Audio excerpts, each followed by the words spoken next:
So it's my hope that one day the health plans will reimburse everybody for a comedy rental, right? Like it'd be tied into your Netflix and you'd get some kind of credit, or they refer you to the comedy club where it's probably a 2-drink minimum in addition to your copay and probably a bunch of papers to sign. Probably a nightmare, you know what I mean? But at least we don't have to who remembers, you don't have to go back too far, because I did this when I was a brand new dad. So it was 8 years ago. You'd get the health insurance physical. Do you remember doing this?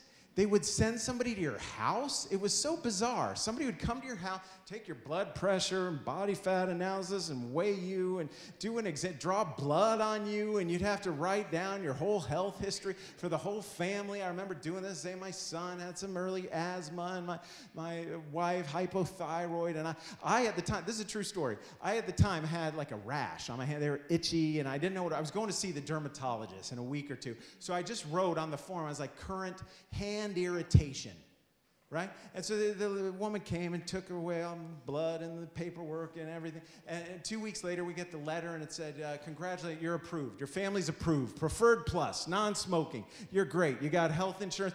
And on the summary sheet of everybody, mentioned my son and my wife. And for me, instead of hand irritation, honest to God, it said hand urination.